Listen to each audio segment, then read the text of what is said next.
Programa Observadores. Oferecimento Sinobras. Desenvolvimento sustentável é a nossa marca. Bom dia, está começando agora mais uma edição do nosso programa Observadores. E nessa semana, como não poderia deixar de ser, um assunto mundial, um assunto que está nos preocupando a todos, que é a pandemia do novo coronavírus, o Covid-19, e essa doença que tem nos assustado demais. E a gente trouxe esse tema também para ser debatido aqui no Observadores, para a gente entender a nossa condição aqui em Marabá. Para isso, a gente trouxe dois profissionais. O primeiro é um médico muito experiente, já esteve aqui conosco em outras oportunidades, é nosso colunista de saúde no Jornal Correio, e no Grupo Correio de Comunicação, é o Dr. Nagilson Amori. Bom dia, Nagilson. Bom dia, Patrick. Bom dia, você de casa. E além do Dr. Nagilson, a gente trouxe aqui também um profissional biomédico e também empresário do setor de laboratório. Ele é o Thiago Mourão. Bom dia, Thiago. Bom dia, Patrick. Bom dia, pessoal. O programa de hoje é totalmente dedicado a isso. A gente vai conversar bastante aqui, tirar bastantes dúvidas de você de casa, para que a gente possa entender um pouquinho melhor como é que essa doença ela atinge o nosso dia a dia e como é que a gente pode fazer para nos prepararmos para esse momento. O programa Observador está começando, a gente vai para um rápido intervalo e voltamos em seguida aqui na TV Correio SBT.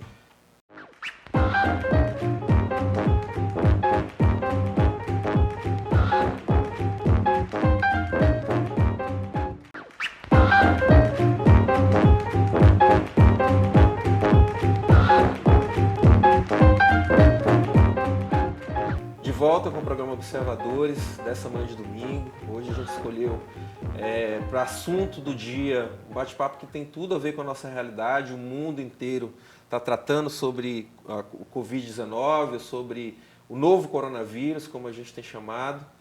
E para isso a gente trouxe aqui dois profissionais aqui de Marabá que estão envolvidos na área de saúde, que vão poder nos esclarecer bem sobre em que patamar está essa doença, que cuidados a gente deve ter e outras situações que a gente vai tentar discutir aqui ao longo do programa. Primeiro, agradecer a presença do Dr. Nagilson Amori, que é também nosso colunista de saúde no Jornal Correio, e aceitou vir bater esse papo conosco, dividir a sua experiência de anos e anos dentro do hospital. Já foi secretário de Saúde Pública aqui em Marabá, então também entende como funciona a rede, e também seus anos e anos dentro do hospital, também como servidor público.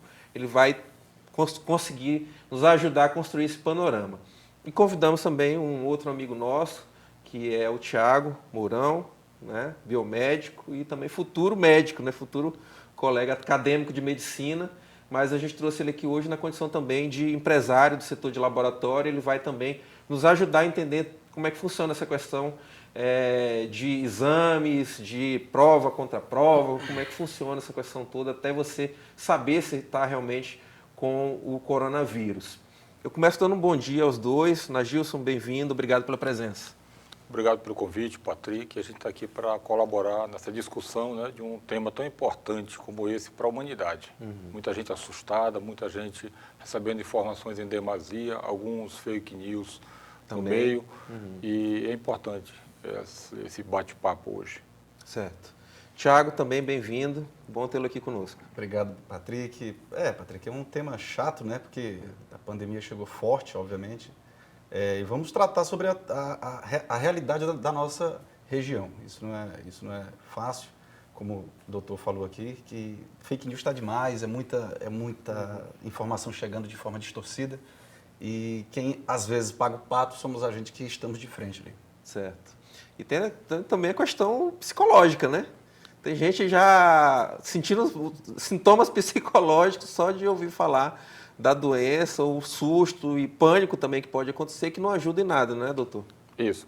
A coisa mais importante nessa doença é falar sobre imunidade. Certo. E quando se fala em o psicológico está afetado, é o que atinge diretamente a imunidade. Certo. Porque a gente tem que melhorar o nosso psicológico, ver o lado positivo das coisas, ver que no mundo de hoje existe essa epidemia mundial, que a gente recebe e dá o nome tecnicamente de pandemia, mas, por outro lado, a informação é acessível, é muito rápida.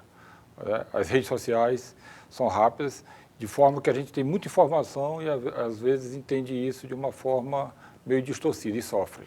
Certo. Então a pessoa se preocupa com a família que pode adoecer, com ela própria que pode falecer, com os seus idosos que podem ter que precisar de uma UTI e não ter vaga, e passa inúmeras confusões na cabeça e essa pessoa passa a sofrer do psicológico, alterando diretamente a imunidade. Aí com isso a imunidade é afetada, a pessoa tem esse prejuízo. A predisposição a realmente... A predisposição a viroses, né, que a gente está no período sazonal também de outras viroses da região, e essa pessoa tende a adoecer por um problema que a gente está aqui para discutir hoje e tentar diminuir essa ansiedade da sociedade como um todo. É o que está acontecendo, na verdade, é uma histeria, né? E a histeria mexe com o lado psicológico e reflete no nosso corpo. Então, eu percebo aí que realmente tem gente até sentindo o que não era para sentir, Sim. porque ouviu falar que pode sentir isso e tal. E muitas vezes é só resfriado, né? Então, como o doutor falou, a gente está numa área endêmica, realmente, para outras viroses. O clima também está favorecendo resfriados e Nós gripes. estamos justamente no inverno aqui na nossa Justamente região. agora, e o pessoal está atribuindo isso ao coronavírus. Então, é importante realmente mantermos a calma, né? Que eu espero que isso aí é só uma fase até se ajustar tudo. Aham. Doutor, o que o senhor tem ouvido nos bastidores, os nossos profissionais de saúde, como é que eles estão lidando com isso? Né? Eles estão se sentindo preparados para lidar com isso? Como é que está? Na verdade, a gente tem que aprender com os erros dos outros, para que a gente sofra menos. Essa pandemia iniciou na China, né, praticamente no dia 1º de dezembro, onde foi notificado o primeiro caso, através de uma enfermeira que trabalhava no hospital, e ela sempre comunicava ao marido pelas redes sociais o que estava acontecendo de diferente. Certo. E várias pessoas chegavam lá com febre, dor no corpo, tosse e desconforto respiratório. Então, ela viu, assim, muito rapidamente, que existia alguma coisa diferente, onde era uma doença, que depois se descobriu que era um vírus, né, que não existia, era uma coisa nova, não se sabia o que é que estava causando tudo aquilo. E ela informava para o marido e se preocupava até em trabalhar. Inclusive, o primeiro a informar publicamente foi um jornalista que morreu da doença. Que morreu. A cidade Em poucas semanas, né? Em 2 semanas, se não me engano, ele morreu. Isso. Então, assim, essa cidade de Wuhan, como o doutor Tiago, aqui biomédico, está lembrando, ela foi o berço da descoberta desse novo coronavírus. Então, ela observou e começou a ficar com medo, porque o número de pessoas que chegavam com esses sintomas era grande no hospital. E ela pensava em pedir demissão e sair do hospital. Quando ela foi trabalhar, e chegando nesse hospital, ela passou uma mensagem para o marido, dizendo que a doença pegou ela. Então, ela passou a ter os mesmos sintomas das pessoas que ela estavam cuidando. procurando o hospital, das pessoas que ela estava ajudando a cuidar, e os números foram cada vez mais aumentando. De forma que, resumidamente, hoje, a gente está com 3 meses e 20 dias da doença, reconhecida como sendo o novo coronavírus, e o número de casos aumentou assim assustadoramente em todo o mundo. Já ultrapassa 180 mil casos de pessoas infectadas e já chega perto de 8 mil pessoas mortas, envolvendo China, Itália principalmente, e já envolve mais de 170 países no planeta. Chegou no nosso país, já tem alguns casos documentados, notificados, e esses casos são oriundos de, que a gente pode dizer que são os filhos do carnaval. Então, países como a China tomaram condutas corretas tecnicamente no início, que até nem foi entendido inicialmente pela população, de forçar as pessoas a ficarem em casa, de construir um hospital para 2.000 leitos em 10 dias. Incrível, né? Então, o poder de resolução e de atitude do governo chinês naquele momento foi exemplar. E com esses acertos da China, corria no mundo a notícia de publicidade enganosa, novo vírus inventado como arma química, e não foi sendo muito acreditado mundo afora. A Itália, que é um país rico, um país de pessoas esclarecidas, não levou muito a sério e não tomou conduta adequada quando surgiram os primeiros casos. Que é o que o senhor disse, a gente tem que aprender com os erros dos outros. erros Tem que aproveitar o que eles falharam lá para a gente se adiantar aqui, né? Isso. Aqui tem um quadro que justamente é colocado isso aí, né? O nome correto, 2019 nCoV, que a gente chama aqui de Covid, né? Família detectada na década de 60, você tinha me falado isso também nos bastidores, né? São 7 integrantes, o mais conhecido é a MERS e a SARS, também o Tiago tinha citado aqui. O primeiro alerta foi na cidade de Wuhan, na China. Aqui está 31 de dezembro, mas você está com a data certa, realmente foi no dia 1º. E o vetor, né, o primeiro vetor teria sido uma cobra, que é o primeiro transmissor para humanos. E a primeira vítima conhecida, um homem chinês de 61 anos. Tiago, por que está tão difícil de sair essa vacina? O que você tem lido sobre isso? Bom, como diz ali naquela arte, o N é de new, de novo, né? Então ninguém estava preparado para essa variação, cepa, para essa variação do coronavírus. Isso vai demorar, Patrick, não é de uma hora para outra isso, né? A perspectiva é que seja dentro de 12 meses. Os Estados Unidos está forçando aí um tratamento, né, com uma droga HCQ. Pois é, essa notícia que saiu essa semana envolvendo os Estados Unidos envolve uma droga que já está no mercado e que teria efeitos, não é isso? Essa droga... É diferente de uma criação de uma vacina, que é o que você falou, que no mínimo demoraria um ano. Um ano. A droga HCQ, hidroxicloroquina, né? Ela serve para tratar malária, só que malária é um protozoário.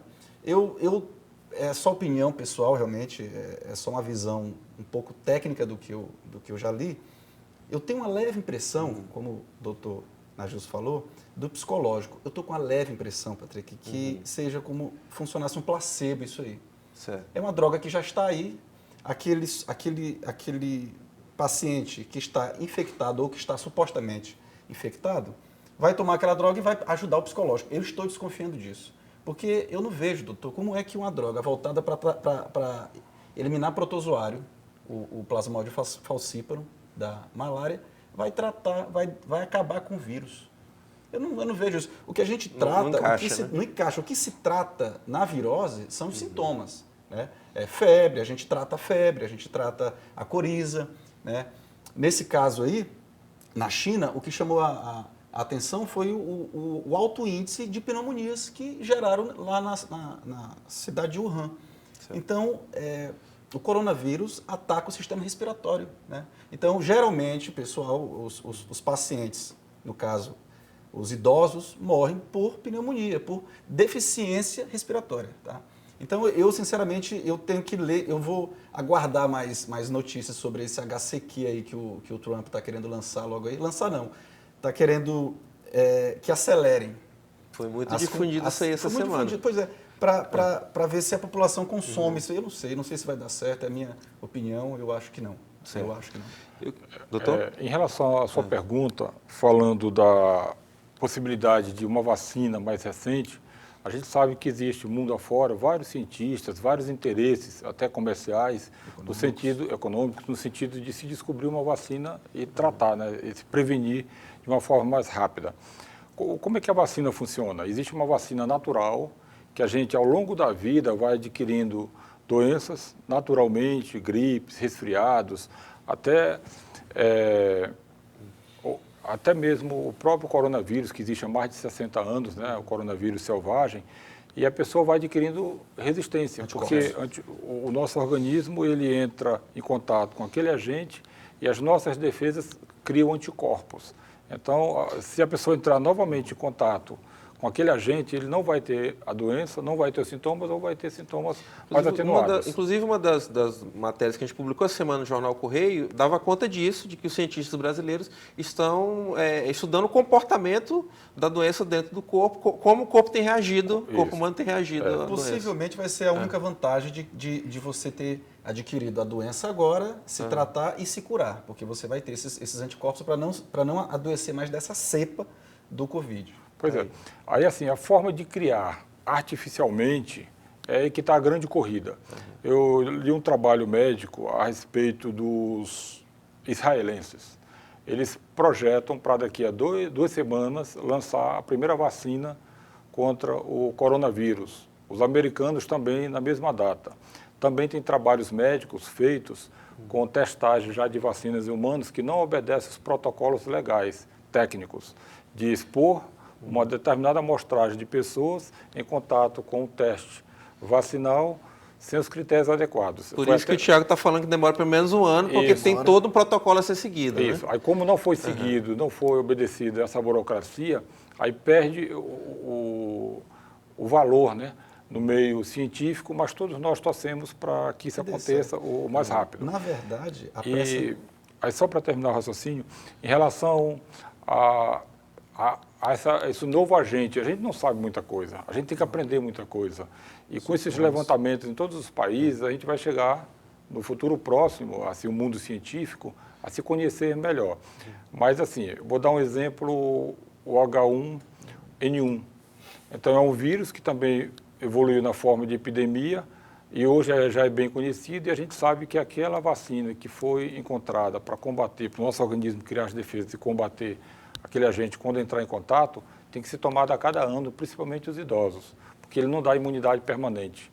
E esse novo vírus, a gente não sabe nada disso. Tudo está sendo estudado para, como o doutor Tiago falou ainda há pouco, que se chegue de uma forma segura, num prazo legal e até curto, o prazo de um ano, para que isso seja você melhor sabe conhecido. nem como é que vai ser futuramente as pessoas que estão se curando já, né? Isso. Se não vai ficar alguma sequela. Se não vai ficar sequela, se as grávidas não vão ter problemas com seus filhos, se não vai ter sequela imunitária, uma série de coisas que precisa se estudar mais e se aprender com a literatura. Sobre a vacina, a pressa está tão grande que essa semana os Estados Unidos já fizeram testes. Já fizeram testes e estão aguardando para ver qual vai ser a reação dessa amostragem testada lá. Já fizeram testes. O Narciso falou, A vamos... pressa está grande. A gente torce para que realmente, Torcemos. embora a gente saiba que cientificamente a homologação disso aí vai demorar, né? Doutor, por que nós estamos acabando esse bloco, mas antes de terminar, só me diga por que eu vi um dado, se eu não me engano, 79% das pessoas não vai se manifestar a doença. Por que isso? Uma das características desse vírus, novo coronavírus, né, ele pega assim, parte da população atingida e é dividido. Dos pacientes que apresentaram, que já foram testados e descobertos que tem, 80% não apresenta sintoma nenhum. 15% Porém, eles podem transmitir. Podem transmitir. 15% apresentam sintomas graves. E 5% sintomas bastante severos que precisam de internação em UTI. Mas até isso também já existem dúvidas, porque foi informado na literatura chinesa, pela experiência recente que tiveram, que a pessoa só começava a transmitir o vírus a partir do momento que surgiu os primeiros sintomas. Mas também já foi confirmado em alguns trabalhos médicos que pessoas assintomáticas transmitem o vírus mesmo sem sintomas. É isso que eu acho mais assustador do coronavírus, né? Do novo coronavírus, é justamente essa possibilidade de transmissão, né, a rodo, antes mesmo que a pessoa perceba qualquer sinal de que ela está... Porque na verdade a cepa do vírus, Patrick, ela se localiza na secreção da naso ou orofaringe. Então, mesmo você não tendo aquela secreção exacerbada, né, sem tosse, sem nada, mesmo assim, ao falar, você emite gotículas, entendeu? Então, o vírus pode estar lá. Então, a pessoa a menos de 1 metro, eu, assintomático, posso transmitir.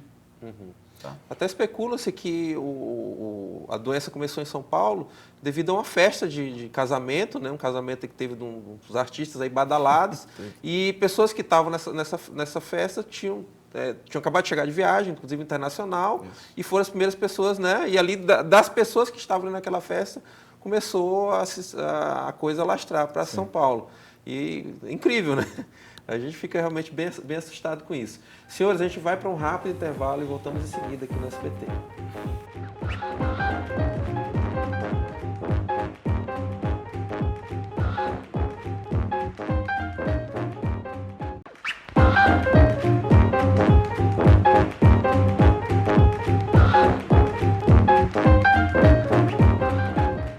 Volta com o programa Observadores de hoje dedicado a conversar sobre essa doença, sobre o novo coronavírus, os impactos que isso pode ter aqui para a nossa vida, morando aqui em Marabá, no Pará, na Amazônia. Estamos aqui com o Dr. Nagilson Amuri, experiente médico aqui de Marabá, também ex-secretário de saúde do município, e também com o nosso amigo Thiago Mourão, que é biomédico e também empresário do setor de laboratórios. Senhores, eu vi um vídeo essa semana na internet da jornalista Carla Secato, né, muito conhecida, apresentadora de TV, mas esse vídeo ela fez particularmente nas redes sociais dela, e eu achei muito impactante algumas coisas que ela fala. A gente vai ouvir um trechinho do que ela fala e eu queria que vocês dois comentassem sobre isso. Coloca na tela, por favor. E deu negativo. Só que sabe o que é interessante nesse resultado? Ele é assim. Eu queria ter impresso para contar para vocês direitinho como é. Mas é mais ou menos assim.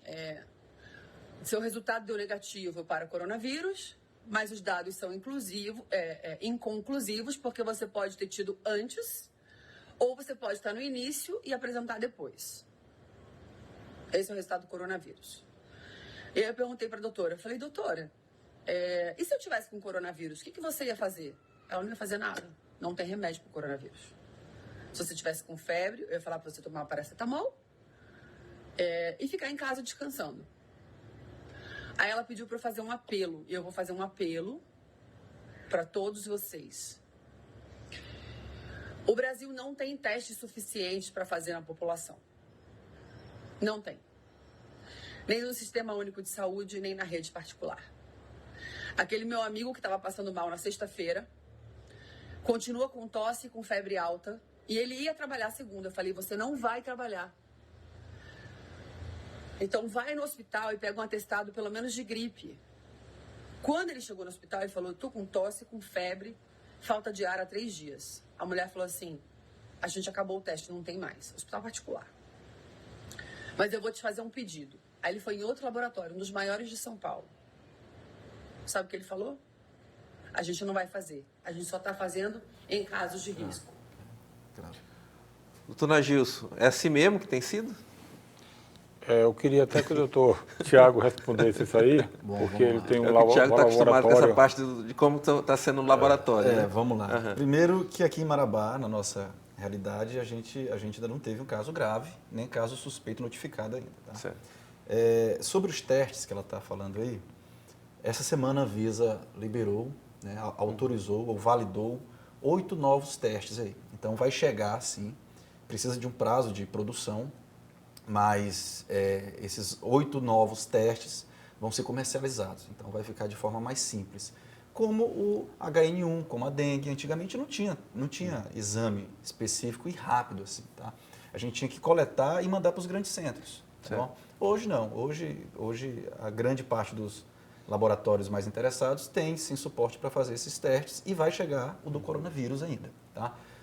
Mas essa semana a Anvisa liberou mais 8 testes. O único teste que estamos fazendo ainda é o PCR-RT. É o PCR em tempo real. Ele é muito caro. Na nossa cidade e próximo a gente não faz, a gente tem que encaminhar para os grandes centros. Tá? A gente manda para São Paulo.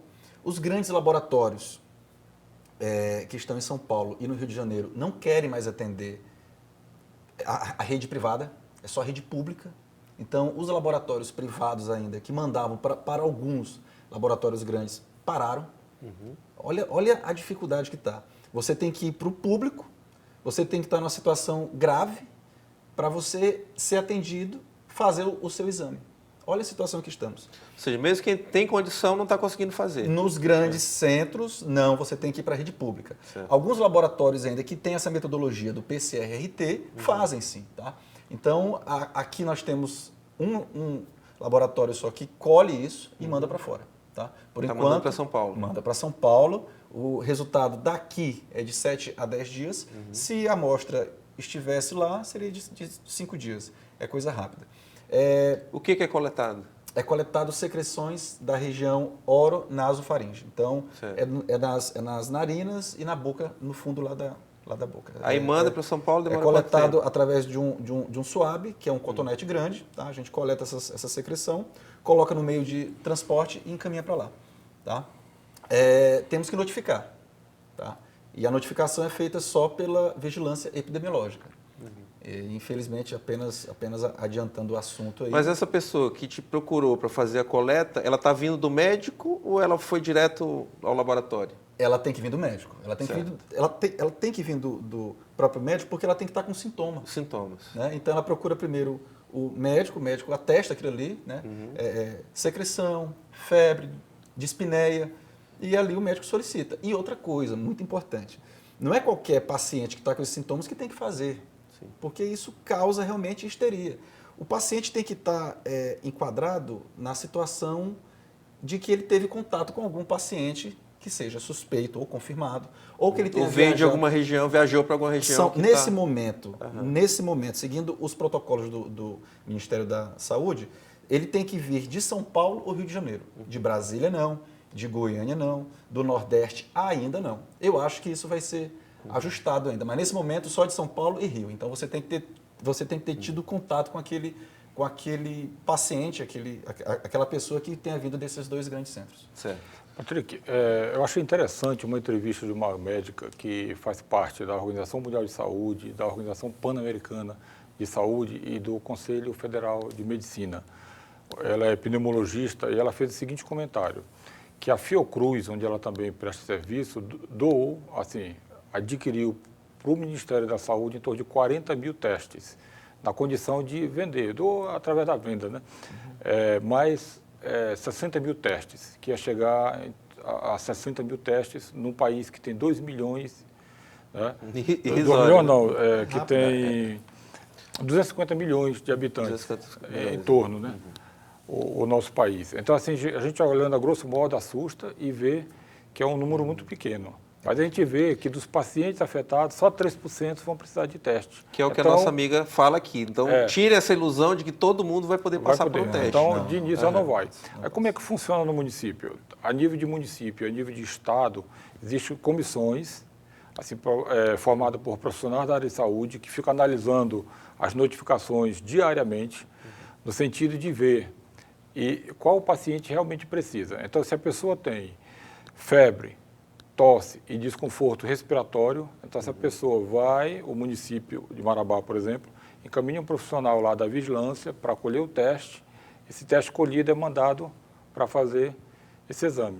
Aí vai classificar ele como sendo positivo ou não. Mas se a pessoa tiver tosse, febre e passa a ter desconforto respiratório importante, esse paciente deve ir para o hospital, no sentido de ser avaliado por uma equipe médica e se essa comissão municipal ou do Estado tivesse contato, eles mesmos já encaminham.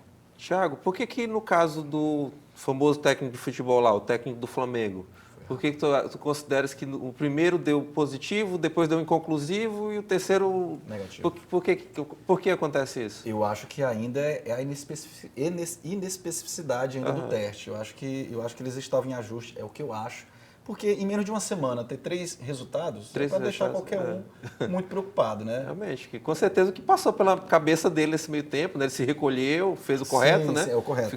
Se colocou em quarentena. A gente também tem a ideia de que faz um teste, o paciente positivo, vai dar positivo o teste. Na classe médica a gente tem um ditado, que é muito comum, a clínica é soberana. Na própria China existe um trabalho médico que mostra que boa parte dos pacientes fazia o teste para ver se tinha o vírus, se era positivo ou não, e às vezes para positivar precisava de 7 testes, ou seja, 6 testes negativos para o último teste ser positivo. Tanto que é inespecífico. E o paciente já tinha toda a clínica do novo coronavírus. Aí ficou decidido na crise chinesa que a partir daquele momento o teste era importante, mas não era o primordial. O primordial era a clínica. Esses pacientes eram internados e feitos outros exames. Por exemplo, o paciente, qual a característica principal desse vírus? Ele tem uma transmissibilidade muito rápida, sim, não é apenas respiratória, também é. Nós estamos conversando aqui, mas se eu tivesse o coronavírus, as minhas secreções, as gotículas estariam aqui. Se vier um próximo entrevistado aqui e passar a mão aqui, ele já pode pegar e adquirir a doença se passar a mão na boca, no nariz, nos olhos, né? Então, por causa dessa característica, é o que assusta. E lembrando que o mais importante de tudo não é nem um teste, que se puder fazer, ótimo, mas se não puder, a clínica é soberana. Patrick, eu queria só reforçar que não é todo paciente que está com esses sintomas de tosse, febre ou dispneia que o médico vai encaminhar. Ele tem que se enquadrar nessa situação dos grandes centros, de estar vindo de grande centro, tá?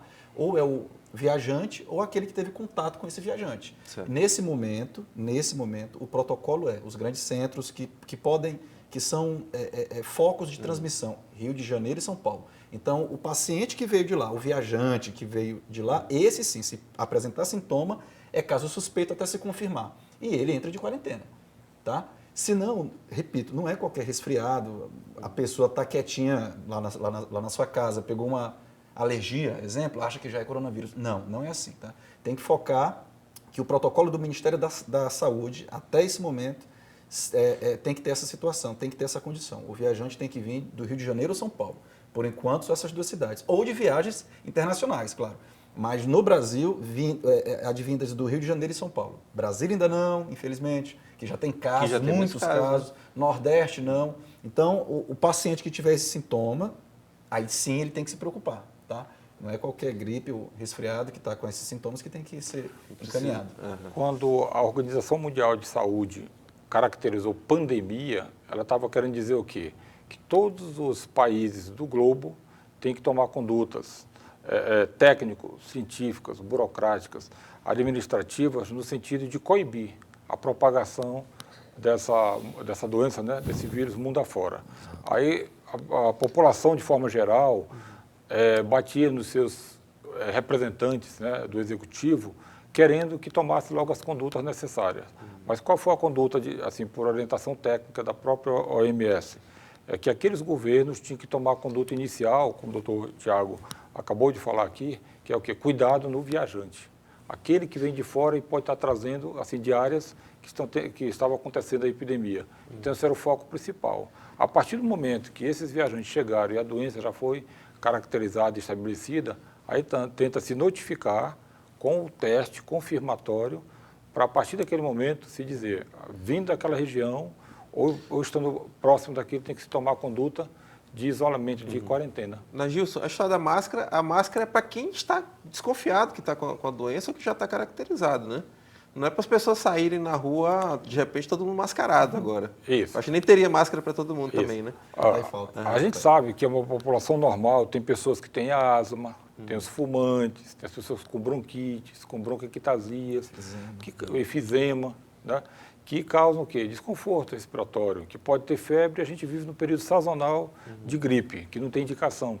E a máscara, o brasileiro ele tem uma característica peculiar, ele é brincalhão, é gozador, não leva muito a sério as coisas. E lá fora, quando tem alguma catástrofe, um exemplo bom aqui próprio do Brasil, Santa Maria, quando teve aquele acidente, numa danceteria, né? Que morreram várias pessoas. Botkiss. Né? Então a gente Botkiss, isso mesmo. Então a gente vê os motoristas de táxi levando as pessoas para os hospitais sem cobrar nada, né? A população ajudando com água, com tudo, sem cobrar nada. Mas com essa pandemia, a gente está vendo uma coisa assim ruim para o nosso país, mas que mostra a nossa cultura, que é o quê? O aumento do preço das coisas. Por exemplo, todo mundo agora quer comprar máscara e álcool gel. Então, passa a faltar. Na minha clínica, por exemplo, a gente comprava uma caixa de máscara por R$8. Agora a caixa de máscara? A caixa. Agora a gente compra uma caixa de máscara a R$50. Doutor, mudou. Se encontrar, né? Está 200 Já está 200 agora, 200, né? Hoje fui comprar 200 conto. Então a gente já fez um estoque com esse valor de R$50 que estava quase 6 vezes mais caro. O álcool gel já está em falta. Eu queria também. até pontuar, Gilson, porque também tem duas categorias aí, para não parecer que a gente está demonizando todos os comerciantes, né? Existe o comerciante que já zerou e está tentando colocar de novo e já está recebendo mais caro, tudo bem, né? Mas existe também essa galera que tinha estoque e está aproveitando o momento para vender mais caro. Porque existe muito também, inclusive essa semana teve muita gente autuada pelo PROCON aqui em Marabá. Isso é bom. E em relação à máscara, a gente sabe que a máscara não tem essa efetividade toda. A máscara ajuda a pessoa que está à frente e ajuda a pessoa também que está usando. Então existe uma reciprocidade. Mas aquela máscara, ela não é 100%. Ela não filtra as gotículas onde o vírus está presente e impede a sua chegada. Então, mesmo usando máscara, procure manter uma distância. Assim, o ideal seria pelo menos 2 metros. Se você está gripado numa escola, numa reunião, no local de trabalho, procure usar a máscara assim, né? mas assim, não participar de aglomerações. Eu achei um caso interessante, a minha filha estava gripada, foi para o colégio e eu orientei ela para não ter o risco de passar gripe para os coleguinhas, principalmente nesse período, e o bullying foi muito grande. A sorte é que ela é bem esclarecida, bem orientada, tudo, e usou máscara por ela estar gripada do momento que chegou a hora que saiu, quando foi fazer a prova.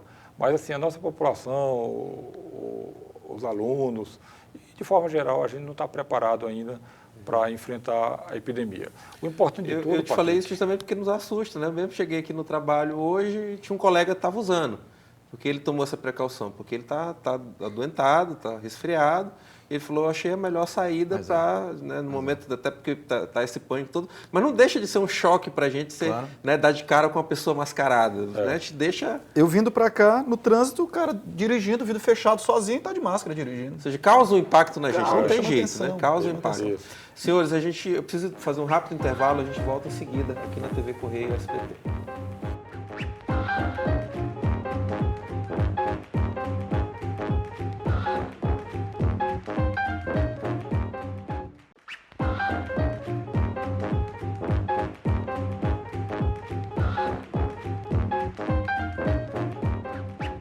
De volta com o programa Observadores, essa noite de domingo. Hoje a gente está falando aqui sobre o novo coronavírus, sobre o impacto disso na nossa realidade aqui. Estamos com o doutor Nagilson Amuri, médico aqui da cidade, experiente médico, ex-secretário de saúde, tem uma ampla experiência na área pública, e também com Thiago Mourão, biomédico, acadêmico de medicina e também empresário do setor de laboratório. Já explicou bastante coisa aqui para a gente sobre essa questão de teste.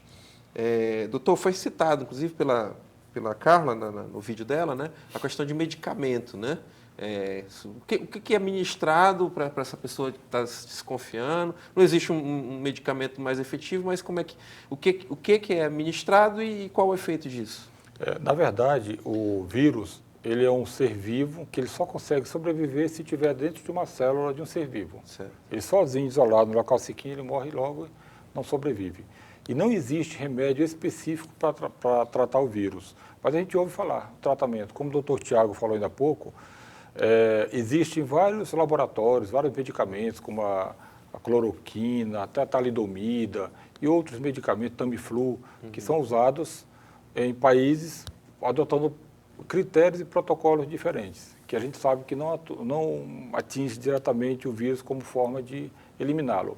Vou dar exemplo do Tamiflu, que foi muito usado no H1N1. O que ele faz? Ele chegando no fígado, ele é metabolizado e é transformado numa substância, que essa substância, sim, inativa a replicação do vírus. Então, ele passa a atuar de uma forma a amenizar aquela agressão do fígado no organismo. Sim. Mas cada medicamento desse, ele é específico para alguma coisa, principalmente em bactérias. A talidomida, né, na hanseníase, a cloroquina, na malária, né? E assim, inúmeras drogas são utilizadas. Por quê? Porque quando se usa muita coisa, é porque nenhuma delas funciona de forma correta, mas assim, baseado na experiência de cada país, de cada protocolo, está se adotando tudo isso e no final, no frigir dos ovos, no final, vai se ver qual dessas drogas teve o melhor efeito, aí sim vai se estudar por quê que teve um efeito, mas não é um tratamento específico. Por que a gente está dizendo isso e batendo muito nessa tecla? A gente, como médico, recebe muitos pacientes que mandam para a gente nome de medicamentos, caixa de medicamentos já comprado para usar.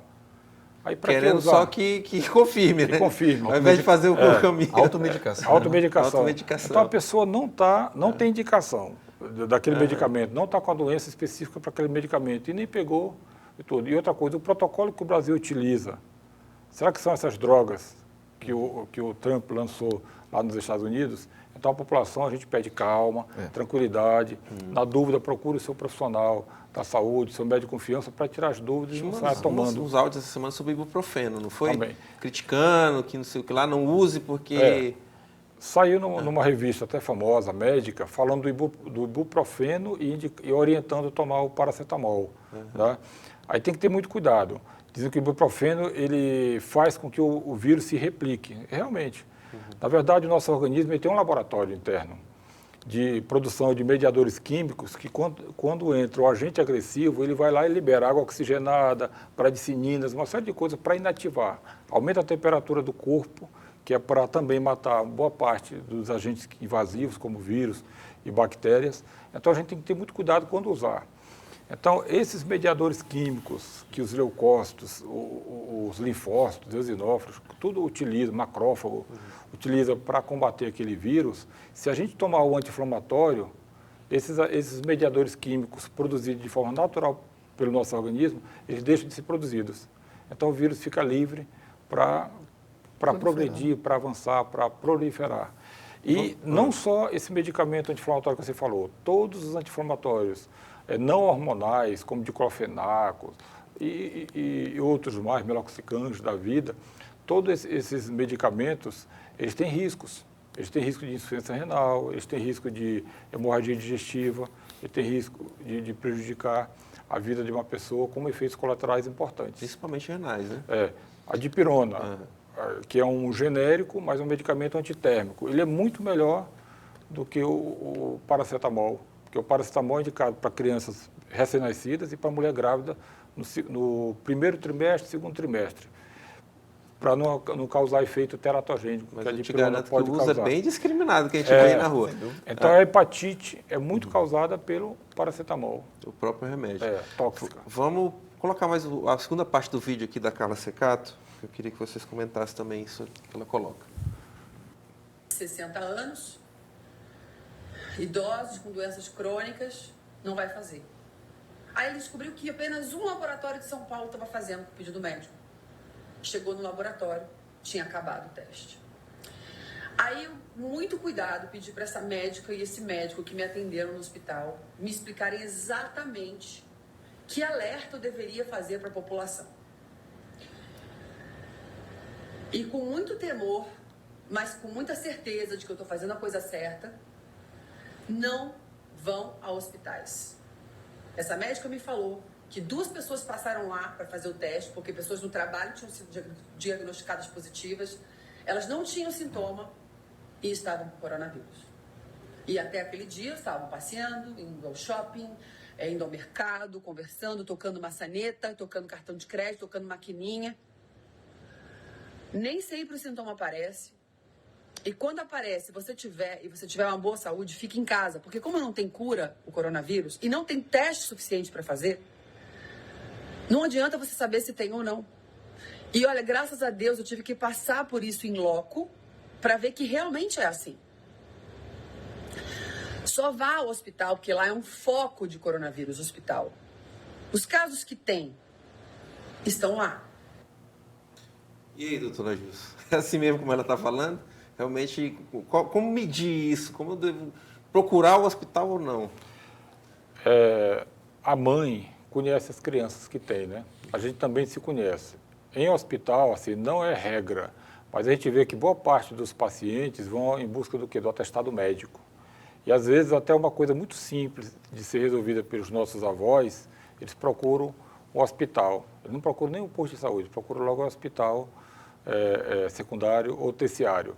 E a orientação que a gente dá é que realmente vá só se realmente for preciso, se for uma coisa que não dá para resolver em casa, que não dá para resolver nos centros de saúde. E principalmente porque uma pessoa que está com a imunidade baixa, por algum motivo, ele pode pegar outras doenças, pode pegar outras viroses, até processos alérgicos, pode pegar sérios em hospital, pode pegar tuberculose, pode pegar hanseníase, pode pegar meningite, tudo. Então tem que pesar muito isso, o risco, o benefício. E lembrando do idoso. Então, a gente tem que ter muito cuidado com os nossos idosos, tem que ter muito cuidado com as pessoas que chegaram em casa, tiveram um filho no hospital, parto normal ou cesárea, aquela mulher, a imunidade dela está um pouquinho prejudicada. Então, deixe para visitar depois de um mês. Aquela criancinha que está no colo do pai e da mãe, não chega pegando na mão da criança, passando na mão, não faça isso. Entendeu? Se você pegou em dinheiro, não pegue na mão de criança. Chega em casa, lave as mãos. Se for espirrar, procure um lenço, um lencinho, né? Se for limpar os utensílios, limpar o ambiente, pode usar os detergentes que tem, né? Pode usar hipoclorito, tudo isso são benéficos. E evitar, hospital não é coisa boa. Quem que tem a imunidade baixa, Patrick? São os politraumatizados, são as pessoas que são transplantadas, as pessoas que fazem radioterapia, né? O próprio idoso, né? as pessoas que fazem tratamento para doenças como HIV, paciente diabético descompensado, paciente hipertenso, todos esses pacientes têm um prejuízo da imunidade. Então, essas pessoas, se puderem, se tiver indicação, se entrar em contato com viajante que veio principalmente do exterior, com caso confirmado, fique em casa, 14 dias, né? Tomando as medidas necessárias no sentido de limpeza das mãos, limpeza do ambiente, né? Para que não venha a contribuir para que haja progressão dessas doenças. E uma coisa que satisfaz muito a imunidade, as pessoas querem tomar vitaminas e alguns medicamentos, né? Uma coisa que melhora muito é uma alimentação adequada, é dormir cedo, né? Fazer tudo dá para a gente ir fazendo agora. Dá para fazer. Fazer exercícios físicos de forma habitual, né? Tudo são coisas simples de fazer. Se bem que agora a academia não está indicada, né? Não está indicada. Academia, aquelas piscinas de bolinha, exercício em casa, aquelas piscinas de bolinha para criança, não está indicado no momento. Tá. Tiago, acho que faltou a gente fechar a ideia um pouquinho, quando você falou do laboratório que aqui em Marabá colhe, manda para São Paulo. Sim. E aí deu positivo, aí o que é feito? Eu queria saber também, Tiago, em relação à prova e à contraprova do teste. Vamos lá, nós temos uma situação interessante aqui em Marabá. A prefeitura daqui criou um fluxograma já, tá? Então é no sistema público isso. Temos que deixar claro que, só para reforçar, não precisa aquele caso suspeito, aquele paciente, aquele cidadão que está com suspeita, se encaminhar ao hospital. Ele tem que ir primeiro na primeira camada do SUS, que são os postos, o BS, tá? Se encaminha. Então lá que a gente vai, os profissionais, a equipe vai decidir se ele é cabível ou não de ser acionado. Se for cabível, se for suspeito, enquadrando em todas essas situações que nós já falamos anteriormente, a vigilância epidemiológica encaminha esse paciente para um médico específico. O médico vai fazer a análise clínica dele. Se ele for não grave, através do SAMU, ele é encaminhado para casa, tá? E fica em quarentena. A vigilância colhe o material dele, como eu já disse, é secreção da oro e nasofaringe, e encaminha para o LACEN, no Pará, Belém. Se for caso grave, o SAMU encaminha para o hospital, tá? Então, e também faz o exame para se comprovar. Na rede particular, a gente faz da seguinte forma: coleta também a prova e a contraprova. A contraprova, a gente arquiva ela, tá? E a prova a gente manda para São Paulo. Vai chegar o laudo de lá dizendo se é reagente ou não reagente para o Covid. Se for reagente, a gente tem que encaminhar a contraprova para confirmação, tá bom? E a gente manda para o LACEN também, tá? Então, o caso no particular é esse. De Belém. Belém, aqui, Belém. Então, no caso do privado é esse e do público é esse, tá bom? Existem a prova e a contraprova. Todos vão ser finalizados no LACEN. O que me preocupa é a demanda.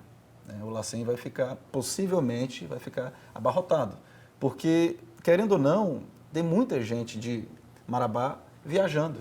Inclusive, teve alguns eventos fora daqui, obviamente, em São Paulo, Rio de Janeiro, e alguns casos suspeitos voltaram para cá, né? Os residentes daqui voltaram, e são esses casos, essas situações, esses pacientes, esses viajantes que estão chamando a atenção. A gente vai saber disso possivelmente semana que vem. Certo.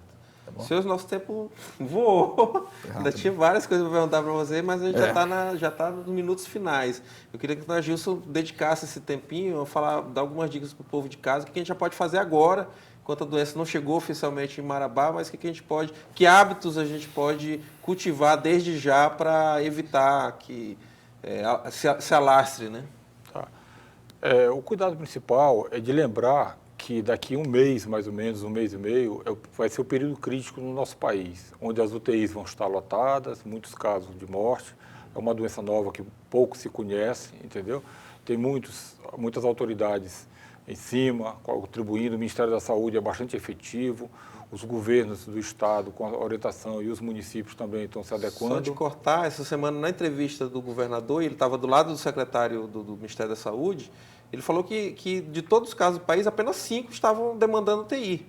né? Que eu achei um dado interessante, né? No momento. Ou seja, o que demonstra que a gente não viu ainda a coisa pegar fogo, né? Não. Porque quando realmente tiver muita demanda por UTI é que a coisa vai... Pois é.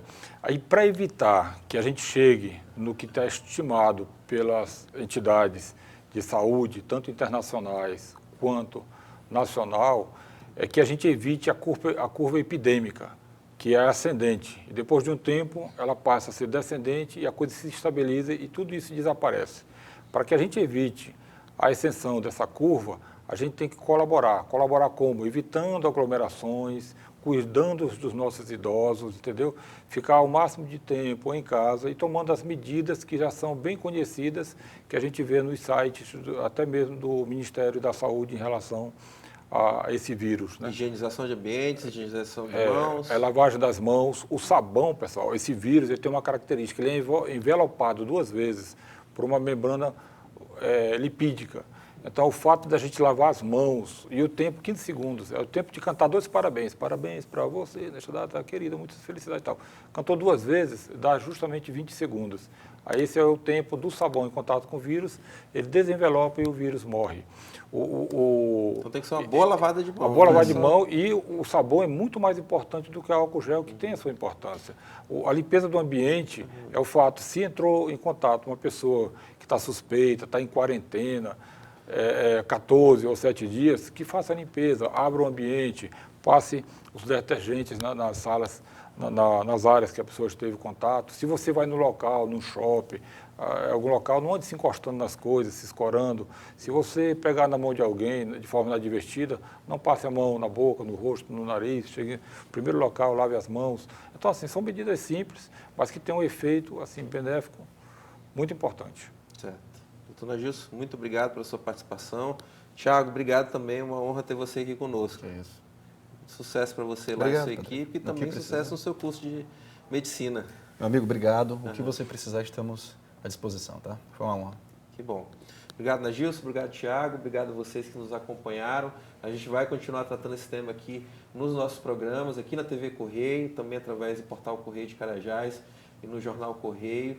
E é isso aí, gente. Vamos nos cuidar, vamos continuar procurando informações, procurando praticar essas dicas que foram dadas aqui em casa, para que a gente possa, de uma forma ativa, trabalhar contra isso. Eu até parabenizo aqui o Grupo Correio de Comunicação, nossa direção aqui interna, já começou a mudar alguns procedimentos aqui em relação à nossa própria equipe, sem precisar mexer no nosso trabalho, mas incentivando os próprios colegas aqui da empresa que tenham hábitos, no sentido dos hábitos que foram citados aqui pelo Dr. Nagilson.